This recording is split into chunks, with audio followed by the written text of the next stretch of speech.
Good afternoon, Elizabeth McNabb, W2W Link.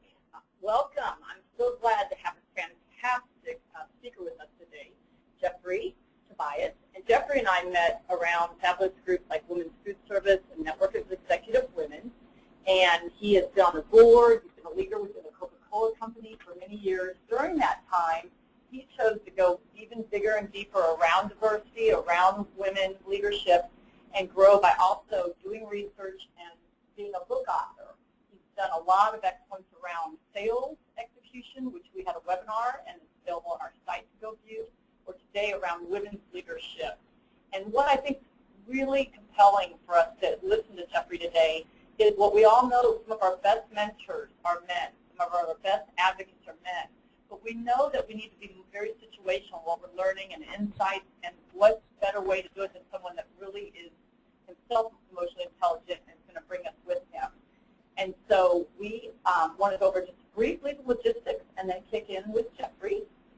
One, if you have questions that you want for Jeffery, if something's going on with the webinar, you have a question, please use your panel over on the right and go ahead and put in your question and tap it in.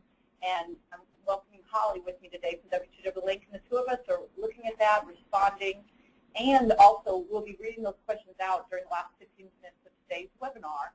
So put them in whenever you're thinking of them, and we'll share those.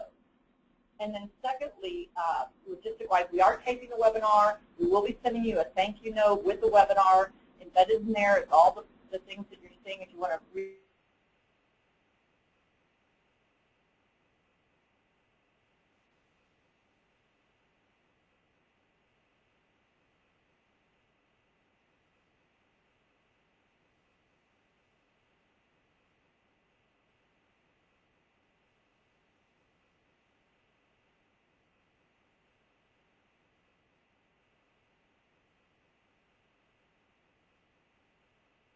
For 30 seconds about why I'm doing this work and really how I got engaged in this work.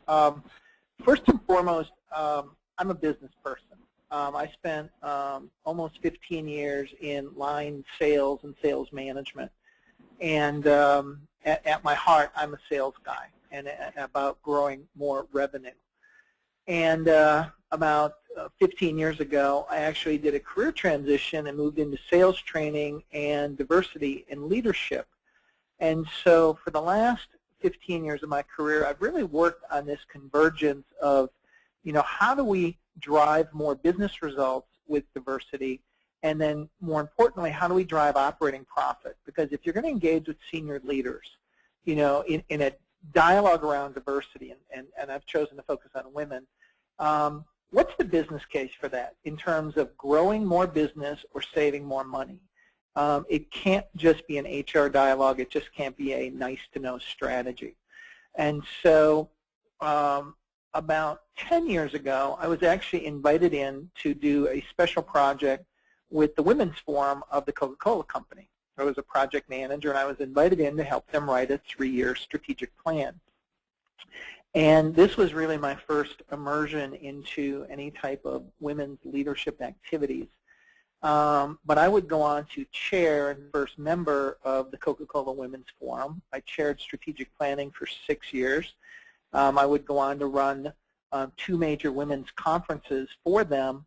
And it really began to engage me around the business case for women and women as consumers and women as employees, and how do we really grow leadership representation as a business imperative.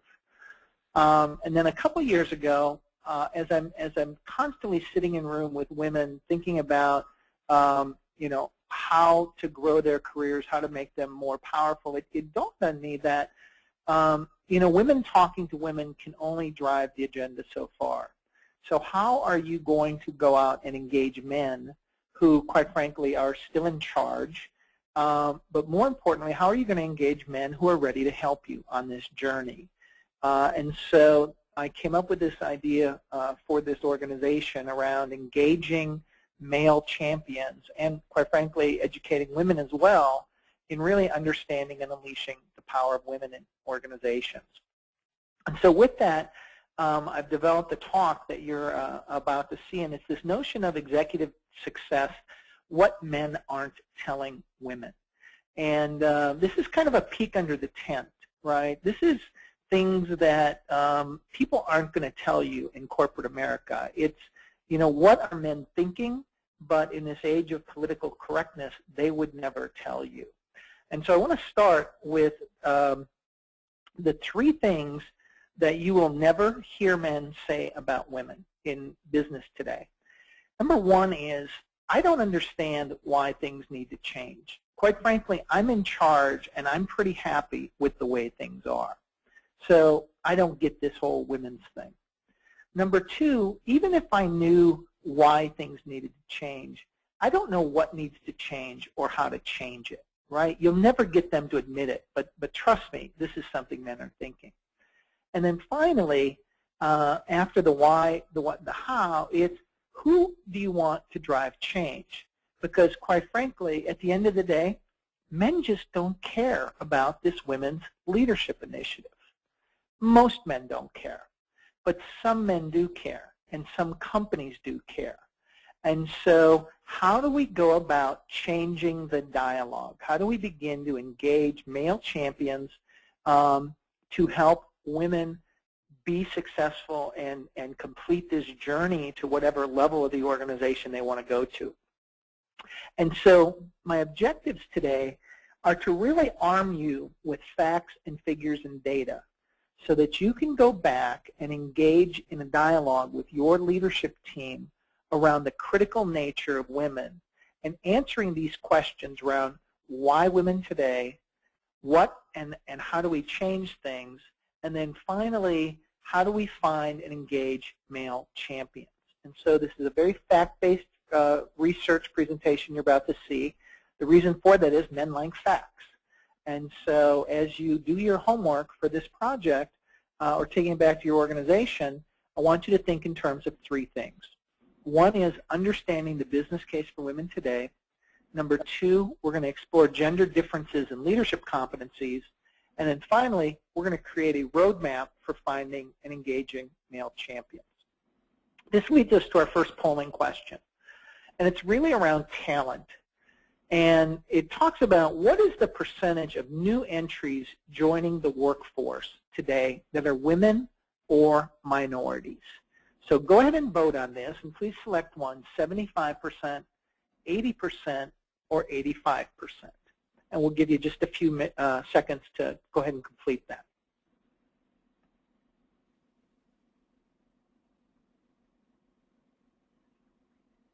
All right, we'll give you a few more seconds.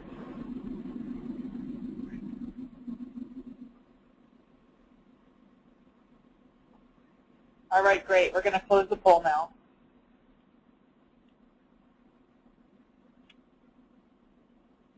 And so 42% of you said 85%, and that is the right answer. Believe it or not, 85% of new entries entering the workforce are women and minorities. And so as you look at this, and how you can go to the next slide, why is this so important? Well, what's happening in business today, and this goes back almost 3 years ago, soon to be 4, is on January 1st, 2008, the very first boomers became retiree eligible. And everybody knows that, but nobody has really contextualized what that means. What that says is as boomers retire, it is estimated that the labor pool of the U.S. will begin to decrease by 10,000 people per day, every day, for the next 15 years. So there's a huge talent drain that's going to be going on. And these boomers, who quite frankly are white male and make up about 60% of the prime workforce, in other words, middle and senior leadership, will be replaced by people who don't even look or think like them. This 85% of new entries who are women and minorities. And so the challenges of this are, even if boomers postpone retirement, which we know they are doing because the economy is very hard, there are still going to be 10 to 12 million more jobs than highly skilled people. And so there really is a war for talent going on. Well, what does the new talent look like? Well, let's focus on women for a minute. Women earn 58% of the bachelor's degrees and 60% of the master's degrees today. Said another way, here's a soundbite to take back to your company. White males today are only getting 30% of the master's degrees in this country. And so even if I, as a white male leader, want to put on my racist, sexist hat and say we're only going to promote white males, this is not a sustainable business strategy because, quite frankly, the talent pipeline that I have to choose from doesn't look the way the current talent pool looks. And then the challenge for organizations today is this pipeline of ready now talent does not resemble the new marketplace. And a lot of that leads to and draws from the fact that, quite frankly, leaders have never been trained to assess and develop and retain talent that doesn't think, look, and act the way they do. And so this notion of this business case for talent is very, very real, and it's only going to escalate in the next 5 to 10 years. Now let's talk about women as consumers, and here's our second polling question. Women in the U.S. buy or influence what percentage of all purchases? 74%, 79%, or 83%?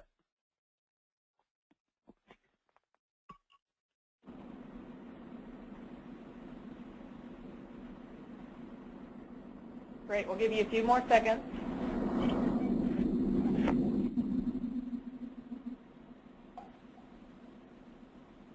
All right, great. We're going to close the poll now.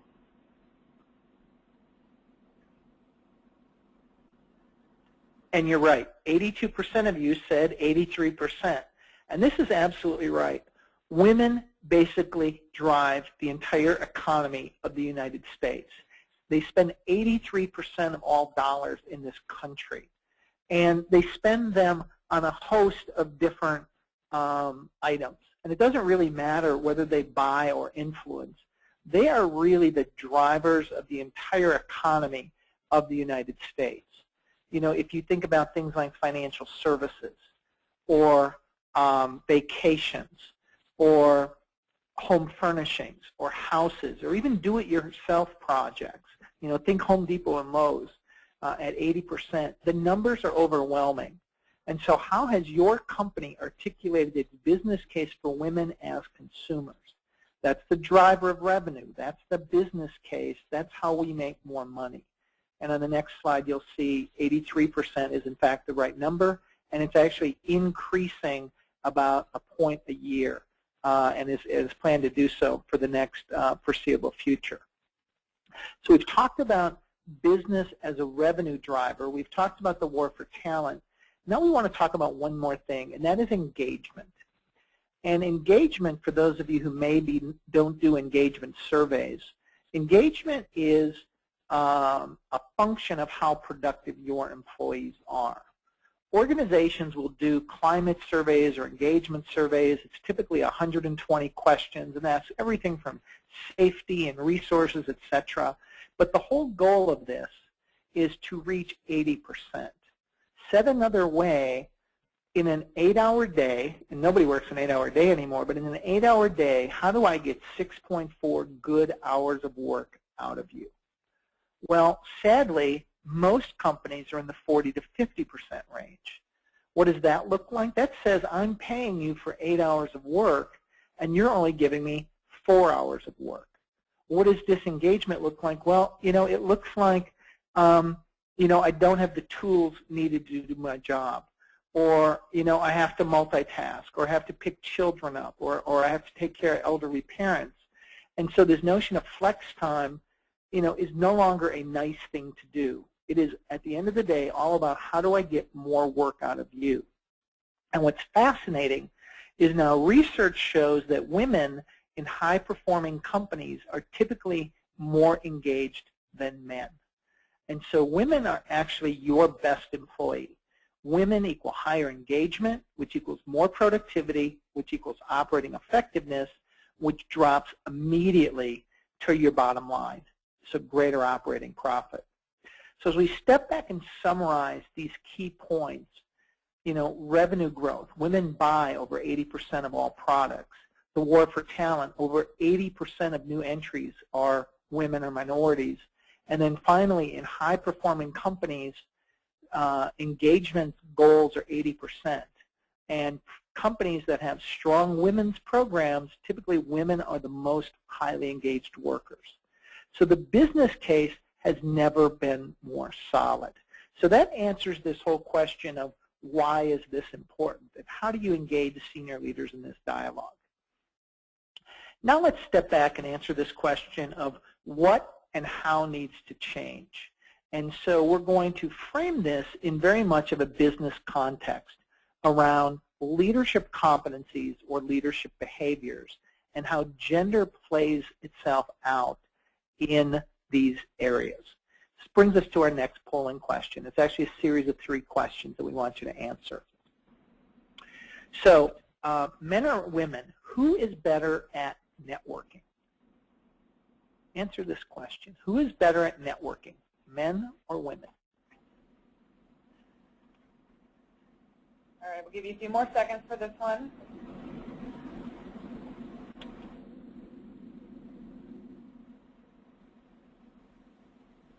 All right, 5 more seconds.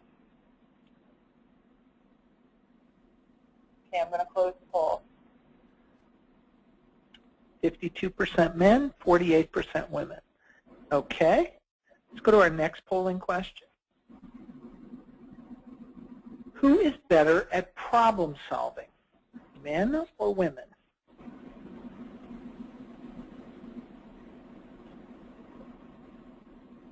All right, we'll give you about 10 more seconds.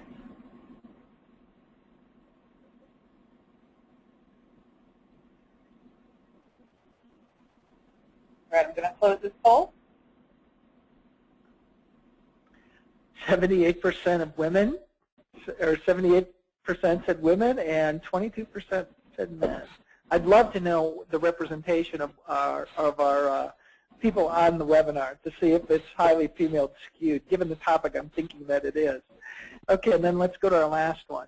And that's who's better at influencing upward in the organization.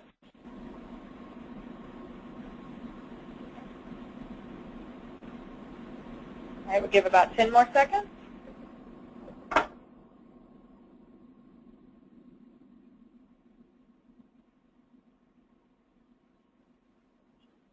right, I'm going to close the poll. And you say 82% of men and 18% of women. Great. So let's take these results and then look at how this relates to some great research that was done about 18 months to 2 years ago by Catalyst. And this is kind of an eye chart, so I'm going to spend a little bit of time on it so that you understand it. But Catalyst asked 300 leaders. They didn't ask the question I asked of who's better. They said merely rate men and women at these 10 leadership competencies. And then what they did is they went back and cross-analyzed them, and they looked at men's replies and they looked at women's replies. And so the competencies are down the left-hand column, and you could do this exercise with your organization and plug them in. But the competencies that Catalyst looked at were team building, mentoring, consulting, networking, supporting, rewarding, problem solving, inspiring, delegating, and influencing upward. And the way you read this chart across is basically men and women are about equal in team building, mentoring, and consulting. Women actually said they were better at team building, mentoring, and consulting. And remember, this is a representation of 50-50 men and women. Networking was an interesting one, where men said, oh, we think it's roughly equal, but women actually replied, no, we think men are better at this. And so I've graded that out to say, this may be a potential area, a development area for women. And so that's one of the competencies we're going to talk about. You look at supporting and rewarding, no great surprise. Men said women were better at this, as did women. If you read the research, some women actually view this as kind of condescending to say, yes, of course men would say we're better at supporting people, and maybe men need to get better at this. And then problem solving is an interesting one, because men said they were better at it, and women said they were better at it. And so if you go back to our poll results, where 78% of women, and I'm guessing that's largely the representation of the people on the call, said they're better.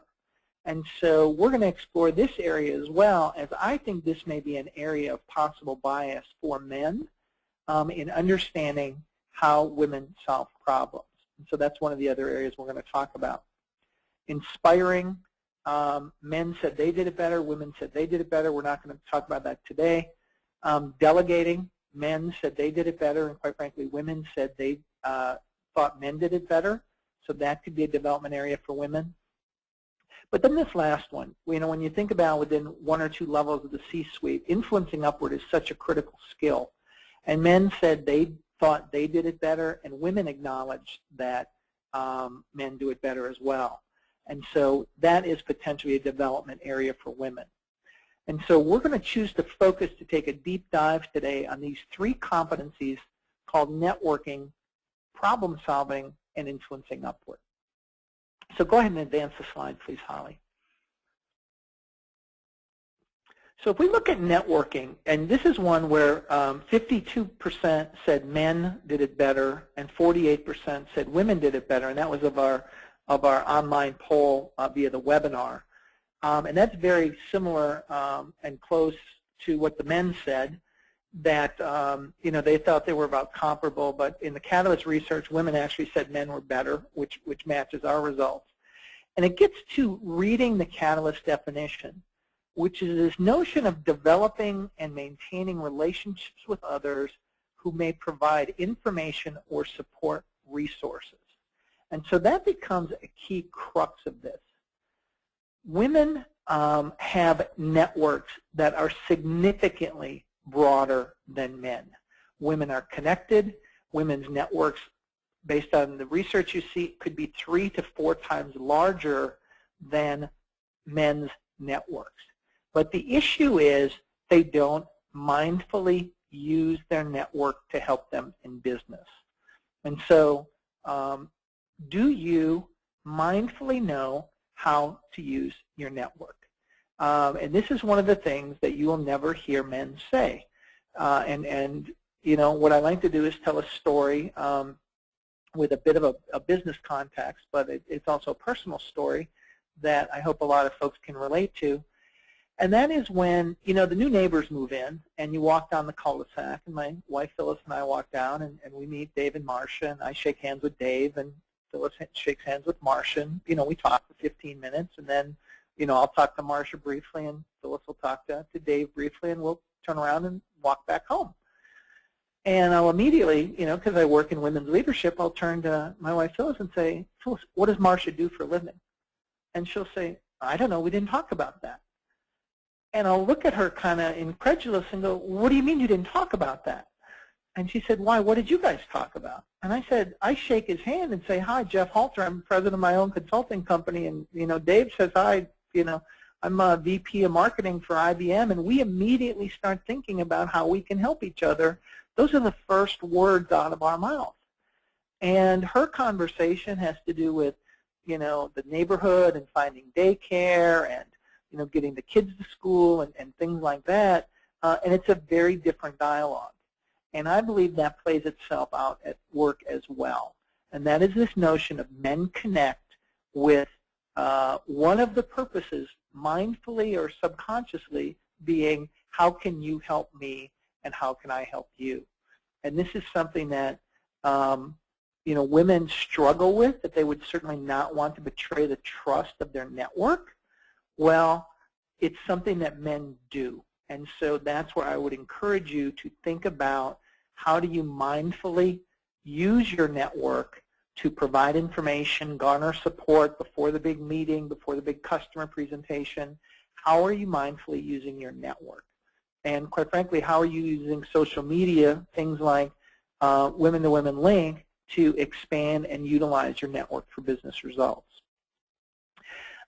Because as an area of significant strength, Tom Peters has actually done some research, and it said women build relationships significantly better than men. There's a male stockbroker in New York who used to deal with men and women, and for every successful engagement, he got 2.3 referrals from every male client he gave good service to. But from every female client, he got 26 different referrals. And now this gentleman works exclusively with women clients. He's also built his portfolio significantly. But this is a good, tangible example of how mindfully are you utilizing women's networks to, quite frankly, support yourself and support each other. And so the key takeaway on networking from a development standpoint is I think there's a real mindfulness opportunity to network for women with a purpose. Let's talk about problem solving now. And no great surprise, the catalyst definition, identifying, analyzing, and acting decisively to remove impediments to work performance. Pretty common definition. And this was the one, if you think back on the results, where Catalyst said men said they do it better, and women said they do it better. And our poll results, 78% of you said women are better problem solvers. And so the question becomes, who makes better decisions? Well, what research is increasingly showing is men tend to be much more left brain, and women tend to be much more whole brain. What that means is, men are thinking about facts and data, whereas women are taking in and processing significantly more amounts of data than men are. Research is now showing that typically women do make better decisions and solve problems better. However, they take longer, and it's because they're taking in and processing more data to come up with that better solution. Men are much more apt to come up with a quicker answer and defend it to the death. And I'm sure if you're in business, you've all seen this play itself out. And so it speaks to this notion of problem solving versus decisiveness. And if you're in a senior leader role and you're a female, the kiss of death for you is looking indecisive. And so if your male colleague is out there with an 80% solution and he's willing to fight to it to the death, and you're coming up with a 110% solution, well, you're being seen as indecisive by the other men, and quite frankly, it is still men at the table. And so it's this notion of how can you help your male colleagues, because quite frankly, this is their issue, not yours, to be much more explicit in your problem solving. And what does that look like? Specifically, that looks like, Jim, if you need an answer today, then I say we go with option A. But you have to know I am still vetting this with legal and finance and supply chain. But make no mistake, if you need an answer today, I say we go with option A. And so, sadly, the burden of this, until we can train men how to appreciate and embrace the problem-solving skills of women, women can help themselves by just being much more articulate in helping us understand your decision-making process and taking us through your journey that you're going through. But don't ever confuse decisiveness with problem-solving.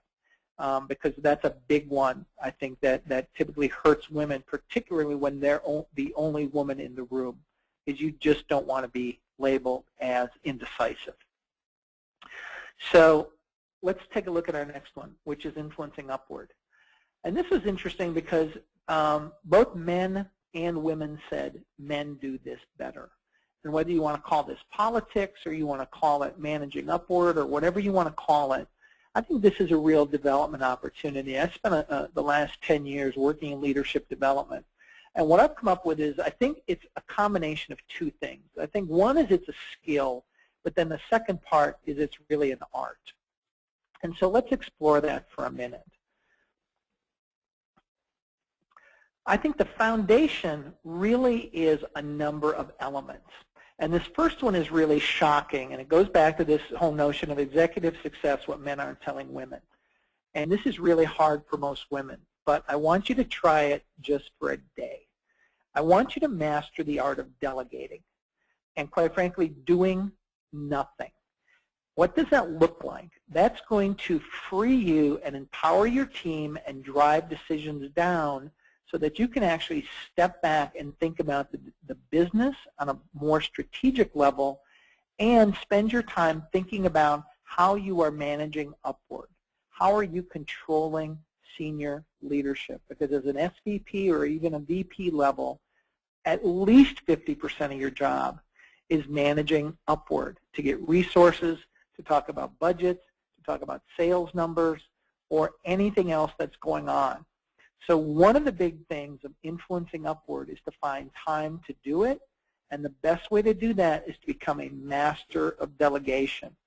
And this is really hard for women as they move up in their careers, because 9 times out of 10, you've gotten promoted because you are the absolute best at what you do, which says you tend to be a perfectionist, you tend to take on a lot of things, which is phenomenal. But when you move from that director to the VP level, you have to be willing to give up. And you have to be willing to do some sacrifices to build your team. So mastering the art of delegating is actually one of those skills needed for you to have the time to influence upward. The next one is around negotiating. And there was some research done recently around this topic of negotiating. And they asked men and women what they thought about as an analogy to negotiating. And the one analogy men came up with is, ooh, it's about winning a ball game. Men love to negotiate. Men love the banter. When women were asked in the research, give us an analogy of what negotiating sounds like, they came up with going to the dentist. And it's this whole notion of, do you like to engage in negotiating? Because if you're going to move up and be successful, you have to become a master salesperson and a master negotiator. And a lot of that is taking your own fear away, realizing that the male colleague you may be negotiating with or competing against looks at this as a fun activity. They don't look at this as a going to the dentist. They look at this as, hey, we're going to have some fun with this. So again, it's kind of changing this mindset. And then our next one really focuses on risk-taking. And we talk about this in the big meeting, and I know you have all been there. And it's the male colleague, and it's this male tendency to, fight to the death. It's this whole decisiveness thing. Men are much more willing to put an 80% solution out there and fight it to the death, whereas the tendency of women is to believe that they have to come in with 100%, 110% of the solution and then defend it. And so risk-taking becomes a huge part of managing upward and influencing upward. And so how much risk are you willing to take in this notion of influencing upward? And then our next one really speaks about this mindfulness around where do you focus your time. And it's not just about results. And our next slide speaks to this. And there's some great research that's been done by Jan Hill and Vanessa Weaver called Smart Women, Smart Move. And they look at what they call a pie model. And we want you to internalize this. Performance in business today is a given, right? You are not going to get promoted without exceptional results. But that is a bare minimum. For you to move up in the organization, you've got to be very good at what you do.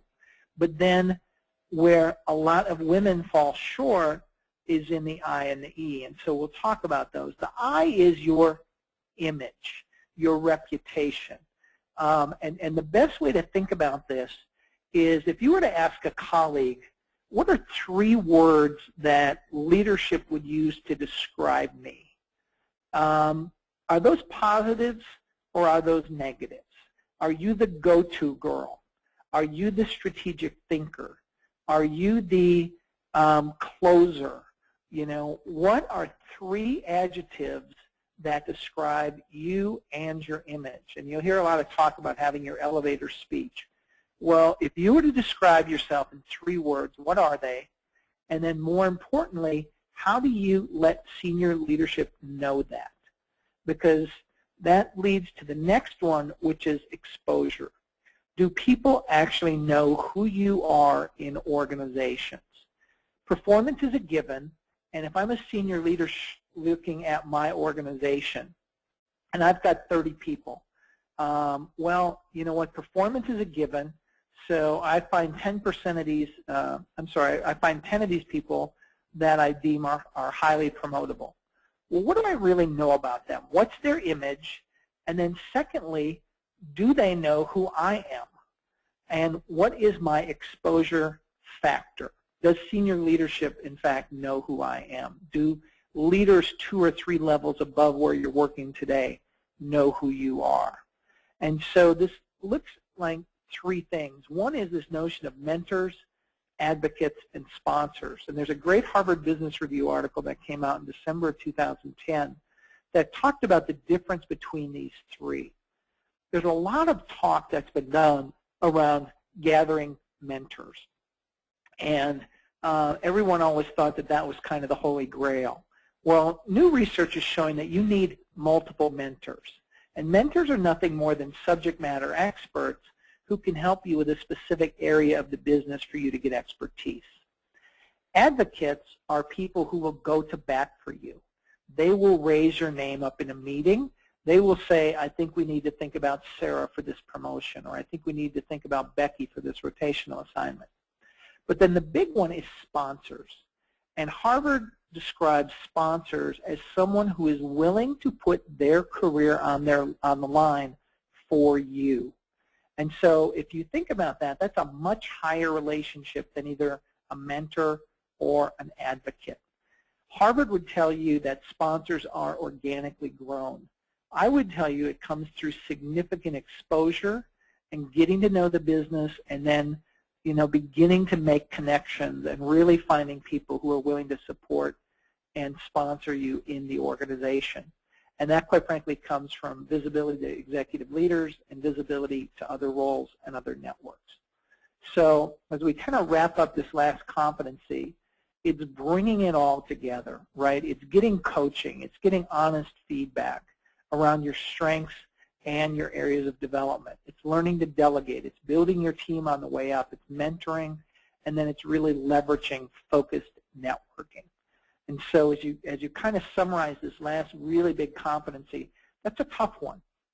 But I think it's a huge area of opportunity that if women can work harder, and quite frankly, we can get men to embrace this concept, organizations at the end of the day are going to be more successful.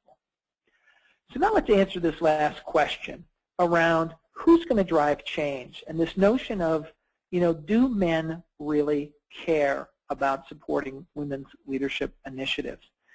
And again, the great research that's out there comes from Catalyst. They recently did a survey of a number of member companies to talk about, how do you begin to engage male champions? And the article started out by saying, well, before you can begin to engage male champions, you need to understand the norms for being a man. And in order to do that, you've really got to immerse yourself into male culture, because it is a major stumbling block of why more men will not become sponsors for women. And Catalyst came up with 3 things that were really kind of the big ahas. The first one is, and this goes back literally to grade school, it's this notion of men should avoid all things feminine. Be a man's man. Stop your crying, stop your whining. Those are seen as soft things, as feminine things. And this is literally generations of culture that have been brought up to, quite frankly, ignore or play down things that are feminine. The next one then is be a winner. And there's a lot of talk around this that men are just better at promoting themselves. There's no issue with men using the word, I did this or I did that. Whereas women tend to use more of a collective, well, we did this and the team did that. And so winning in male culture is very much about me or I, even though we may not say that. And then finally, the last one that Catalyst said is show no chinks in the armor. This notion that family stuff is for wimps. I think this one is actually going away from a generational standpoint. I think you've got more and more men coming up in the organization who are willing to leave work to see their daughter's soccer game as women are to see their son's softball game. I think that one's going to go away over time, but you've still got a significant percentage of senior leaderships that, you know what, it's about business every day, and yeah, you know, it's great to have a family and everything else, but you know what, we're about business around here. So part of this is understanding the rules for being a man. But then Catalyst said, okay, if that's the case, how do we then go about finding champions, and in fact, what do they look like? And what they came up with were really three things. One is, in any organization, there are 15 to 20% of men who just have a strong sense of fairness. They have a very non-biased view of talent. And as I've talked to senior women in organizations, it's fascinating that routinely one or two men will have reached down at some point very early in their career and said, Katie, I like you. I'm going to help you. And it had nothing to do with Katie being a woman. They just saw Katie as a very talented person. And they said, I'm going to go out of my way to help you. And so there are just people who have a very non-biased view of talent. And oh, by the way, you all know who those people are in your organization. They're the managers everybody wants to work for. There are also men in the organization who have a really deep understanding of the business case around education and dialogue. And if you think about the business case and where we started, you know, if you're in a B2C, business to consumer business, you absolutely fundamentally have to understand that 80+% of your revenue is coming from women. And so if you're a good businessman, even if you don't get the cultural competency or the gender competency, you need to understand this. And so that's a great growth opportunity for men. And then the last one is a personal connection. And that looks like one of two things. That would be a male leader who either has a mother or a spouse or a sister who is in business and has experienced some hardship. But then the biggest personal connection and real opportunity is fathers of daughters. And so my one piece of homework assignment for you all is to go back and look your male leaders in the eye. And feel free to use this webinar today as a catalyst to go back and ask the question, hey, Jim, do you think this is a good place for women to work? And Jim, would you want your daughter working for this company or some of the managers that you know here? Or Jim, are you happy that your daughter's going to graduate from a great school and only make 80 cents on the dollar compared to your son? Is that what you've chosen to do? And just this personal connection a lot of times is all men need to begin to think differently. And then ask them to ask their daughters, go home and tell your daughter how you're supporting women in the workplace. That it's not just a one or the other, it's really a collectiveness. And so don't underestimate this real powerful personal connection between fathers and daughters. It is significant and it cannot be overlooked. So as we wrap up today, just in quick summary, you know, go back and talk about the business case for women. Business leaders want facts and data. Well, the data is overwhelming. Women are decision makers, women are the talent pool, and women are the drivers of engagement. Go back and talk in terms of business leadership competencies. Again, this is not a nice to do. This is around how can we engage the organization. For women, from a development opportunity, how can you more mindfully network? How can you be explicit and decisive in your problem solving? How can you have a plan for managing up? And at this point of the presentation, this very much sounds like I'm charging women with going out and driving all the change. And I'll tell you that is not fair, but these are the rules that have been written by men, and you can either choose to engage or not.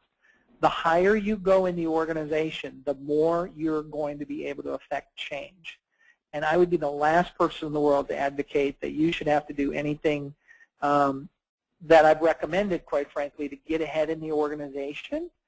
However, these are the rules. This is the way the game is played.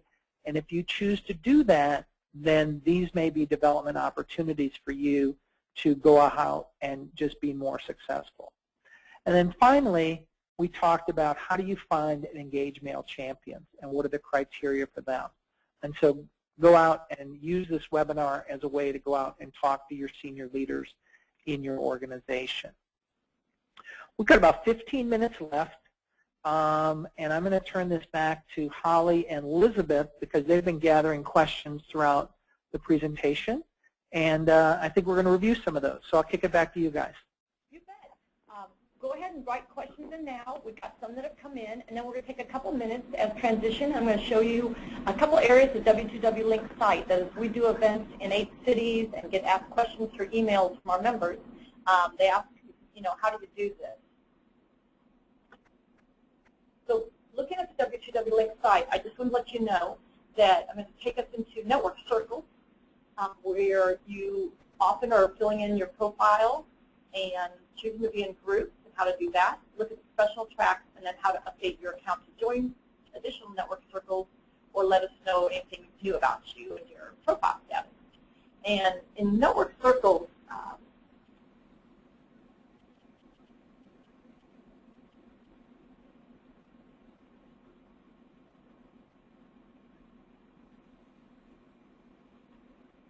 I'm going to go to Ask Executive Coach. We've got expert circles you can join. Our Elation has one on networking and different ones. But in addition, we have several experts, and Jeffrey, we should get you here in the right quarter as you look out ahead, to start a thread for 2 to 3 months where they post in something weekly and answer questions from folks. And we did the innovation and execution with Karen Williams and myself in the last couple months in the webinar. So we've got conversations in there. So just as a sample, if you join the network circle, you're able to read the discussion from others, and you're able to come in and ask a question of peers in some of the circles or of the coach.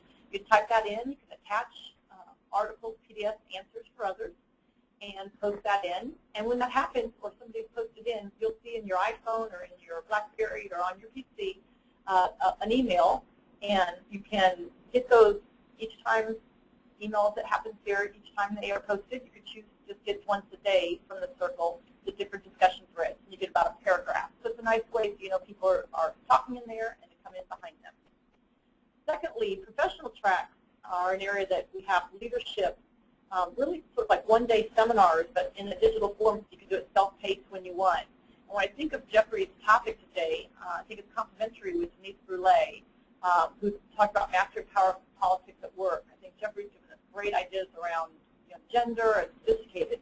So here's another track that's complementary to that has a series of articles. You take self-assessment at the beginning. You can ask questions during it. There's many videos and 10-minute webinars embedded all in this track. And by the end, you set up your action steps. And what we know is when we tell a coach or tell others about our actions, we get it done. So all of it's been built to help you move things along. And then lastly, just wanted to point out that anytime you sign in, you can tap into my account, and we're in mine, and so you can update your profile status. It's important if you joined us year 1 a couple of years ago, you didn't ever get your city and your zip code because we didn't do events in cities then, and we do now. So it's important to let us know your city. And I hear that still from people that have been with us a while, that they aren't seeing our events, that they don't know we'll do things with partners in their city, and that's the way that they'll know about that.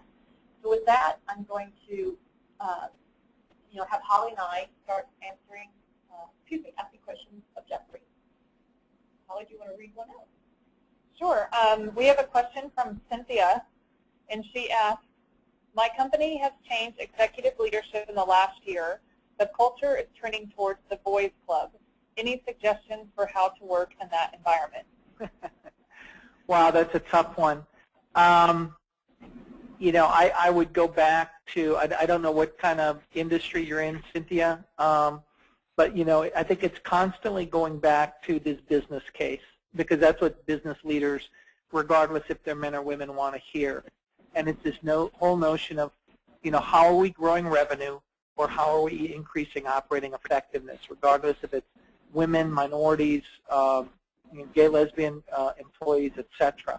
And it's a hard one, because quite frankly, if you're in a B2C type environment, it's an absolute no-brainer. And so how do you bring forth facts and data?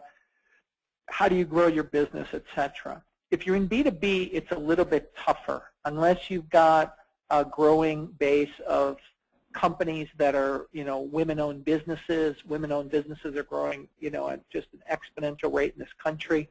But the business case in B2B really boils down to a really tight talent discussion. And the point is, who owns talent in organizations? Because, business has really changed nowadays. Talent really needs to be owned by the entire leadership team.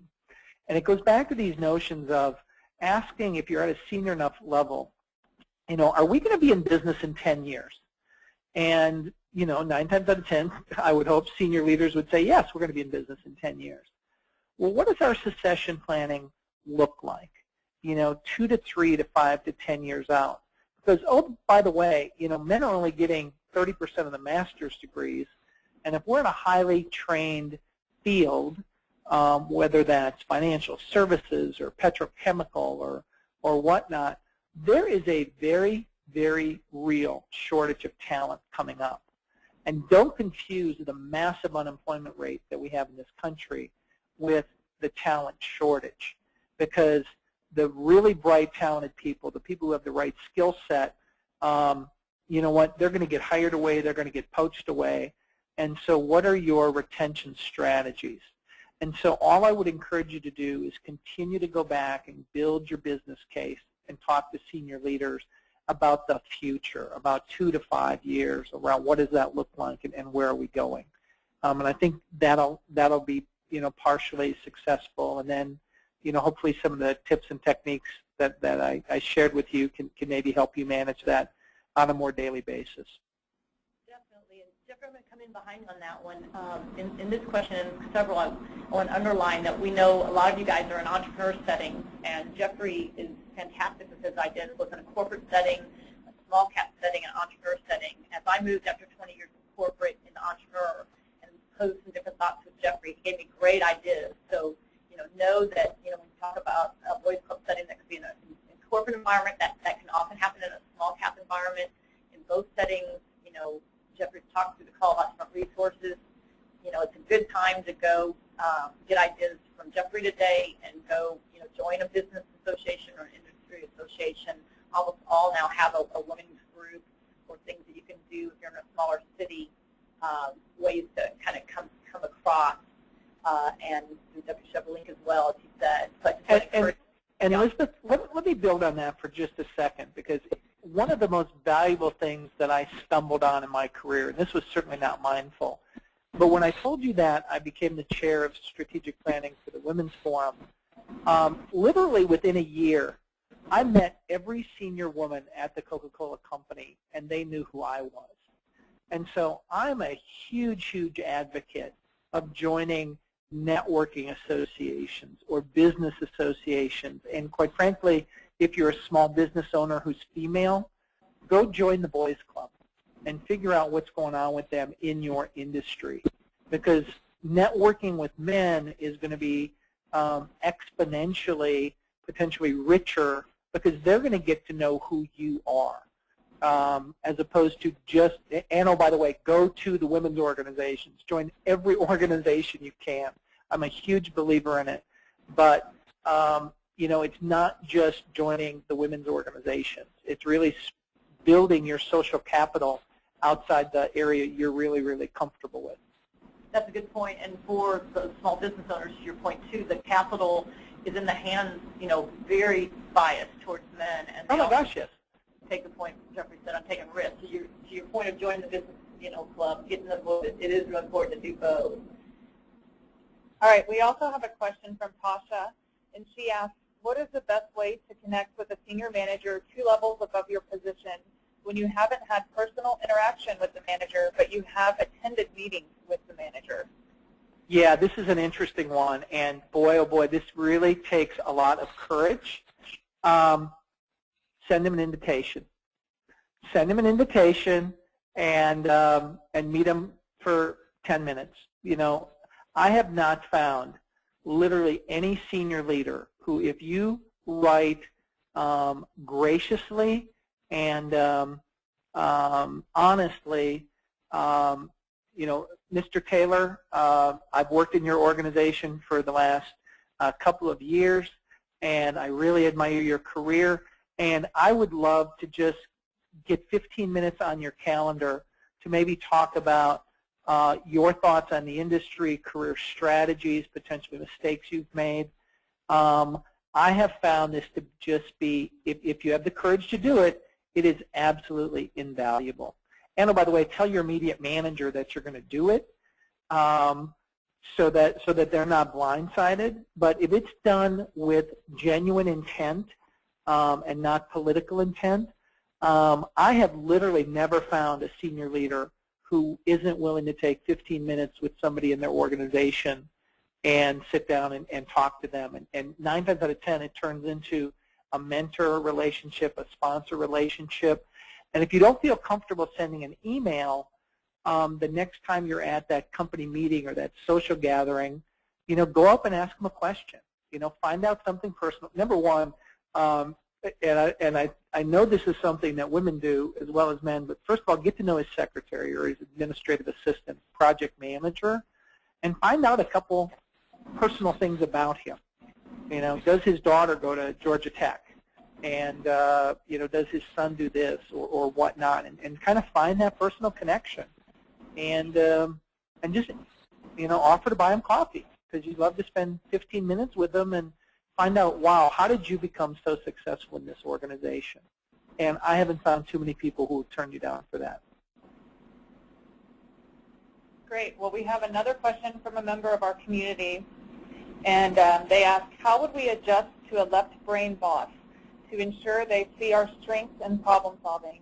As an example, I am leading a project and my boss wants an update, and I see there are 2 options working, and polarizing in the readout by consumers. Are there suggestions on how to handle that I am analytical and a strong problem solver, and yet the next step is to include several advisors or others to get to the final answer? Yeah, here's a great way to go about that, and a couple words of advice. And I actually talk about this a lot in my sales book. When you're dealing with left brain people, you need to cut your communication by 2/3. You need to be very fact-based, you need to be very tight, and you need to be very crisp.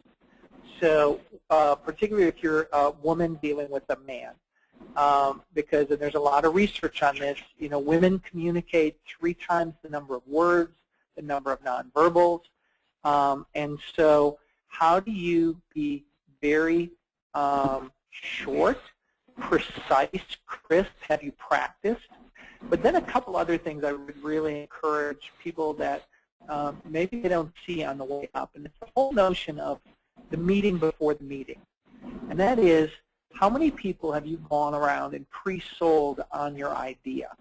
So that when you walk into your boss's office, you've already talked to supply chain and finance and the operations group, and that you already have either alignment, or if they disagree with your initiative, you at least know why they disagree. And that allows you to come in, and again, if it's problem solving, I really encourage, a very short 1 to 2 to 3 page presentation with a big appendix to say, here's all the data, and if you want to know what supply chain thinks about this, I've talked to so-and-so, and their data's in there. But, I don't know if you're a PowerPoint or a Word type culture. If you're a Word culture, do the Procter & Gamble 1-page memo. If you're a PowerPoint culture, do no more than a 3 or 4 page PowerPoint presentation. But then use a lot of appendices that demonstrate your expertise without you having to say it. Great, really great ideas. I'm going to come in behind me now, Jeffrey, and just point out I've been on ywomen.biz,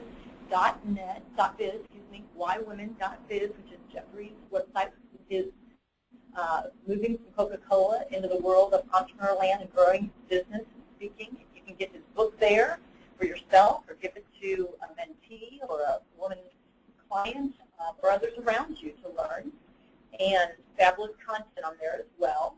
We will have this webinar link sent to you over the next week, as we mentioned, and next month on September 12th, I invite you to join us with Dr. Relly Nadler.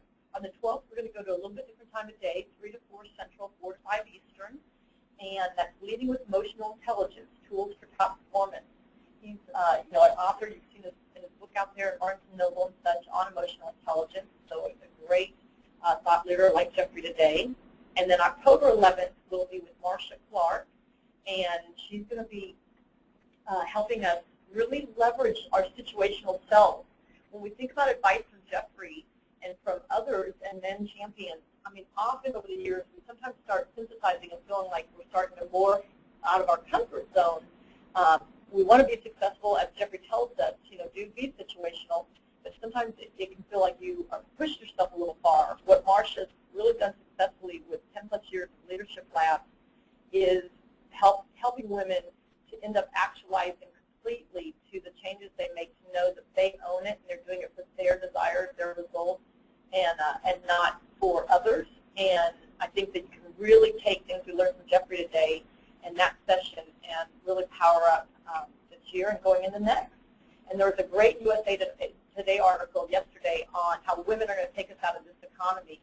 And Jeffrey, I would thank you for your inspiration today, because we can hear that you believe that women are going to continue to grow businesses and be great for business. And we've got a ping out in our LinkedIn group and over on Facebook about the USA Today article. So feel free to join us there. And Jeffrey, I know that you're tweeting and have Facebook going as well. So we'll look to learn from you in your groups and such. So thank you very much. Thank you, Holly, for leading us through this fantastic day. All right. Make it a great one. Bye. Bye-bye.